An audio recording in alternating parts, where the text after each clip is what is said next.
આપણે 16 થી લઈને 20 જુલાઈ વાળો વરસાદી જે રાઉન્ડ ચાલી રહ્યો છે એની ચર્ચા કરવાની છે. આમ જોવા જઈએ તો હું અત્યારે બહાર છે, છતાં પણ એક અગત્યનો મુદ્દો છે એટલે આપણે આના વિશે ચર્ચા કરવાની છે. મેન વાત એ છે કે જે 16 જુલાઈથી લઈને 20 જુલાઈનું જે વરસાદી રાઉન્ડ છે ને એ પણ લગભગ મારી આગાહી પણ હતી, હવામાન વિભાગની આગાહી છે, બીજા પણ અન્ય ઘણા બધા વેધર એક્સપર્ટની આગાહી છે કે આ સાર્વત્રિક અને ભારેથી અતિ ભારે વરસાદ નોંધાશે.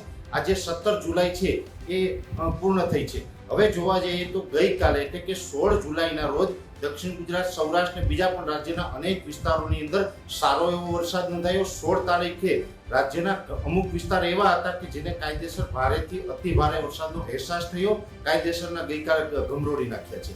આજની વાત કરવી જોઈએ તો આજે વરસાદનું જોર અચાનક જ ઘટી ગયું છે અને 17 જુલાઈ 2024 ના રોજ રાજ્યની અંદર કોઈ જગ્યાએ કોઈ મોટો વરસાદ પડ્યો હોય એવા ક્યાંય સમાચાર નથી. હા, એક વાત અલગ છે, છૂટાછવાયા ઝાપટા તો કોઈ જગ્યાએ હળવા મધ્યમ વરસાદ આજે નોંધાયા છે, પણ જે પ્રમાણે તમામ લોકોની આગાહી છે એ મુજબના વરસાદો આજે નોંધાયા નથી. એટલે કહી શકાય કે આજે આગાહીના 2 દિવસ ગયા છે, જોકે હજુ આગાહીના 3 દિવસ બાકી છે, જેમાં પ્રથમ દિવસે 16 તારીખે રાજ્યની અંદર સારો એવો વરસાદ નોંધાયો છે. હવે અત્યારે વાત કરવા જઈએ તો અત્યારે રાજ્ય ઉપર એક સાયક્લોનિક સર્ક્યુલેશન છે એ સક્રિય છે. હવે જો સાયક્લોનિક સર્ક્યુલેશન સક્રિય છે એ સાથે વરસાદી જે માહોલ બનવો જોઈએ એ પ્રકારના તમામ પેરામીટરોના આધારે જોવા જઈએ તો આ વરસાદ પડવો જ જોઈએ. આપણી ઉપર ઘણી બધી સિસ્ટમ છે એ સક્રિય છે, છતાં પણ વરસાદ કેમ નથી પડી રહ્યો, આ એક સંશોધનનો વિષય છે.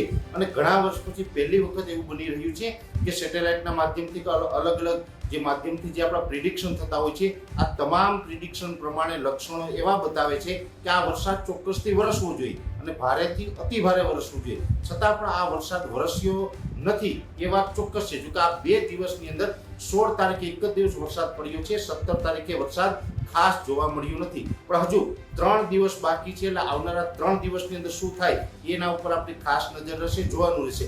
કેમ કે આપણે કોઈ પણ આગાહીના દિવસો પૂર્ણ થઈ ગયા હોય તો પછી આપણે જજ કરી શકીએ કે આ દિવસોની અંદર વરસાદ કેટલો પડ્યો નથી પડ્યો. આ એક ચોક્કસથી છે કે આજે 17 તારીખના રોજ મોટાભાગના વિસ્તારોની અંદર તડકા જેવો માહોલ જોવા મળ્યો હતો, વાદળ ખુલ્લા થયા હતા એવો માહોલ જોવા મળ્યો છે. એનો મતલબ એવો નથી કે આ વરસાદ ઉડી ગયો છે કે હવે વરસાદ આવતીકાલથી આવવાનો જ નથી, કેમ કે આવતીકાલથી પણ ફરીથી પાછો આ વરસાદી માહોલ જોવા મળી શકે છે.